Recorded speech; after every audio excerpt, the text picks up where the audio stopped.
Bạn nói bạn ngày nay có khổ, bạn có nạn. Ai trao khổ cho bạn vậy? Không có ai.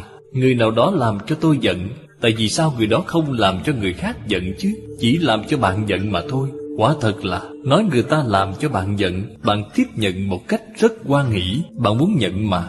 Thế thì còn cách gì bây giờ?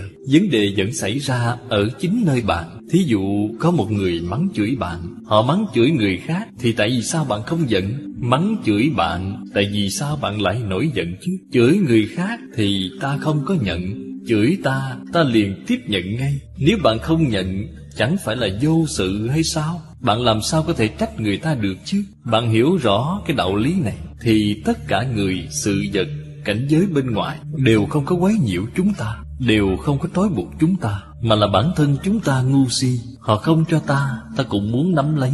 Cái phiền phức này là lớn rồi.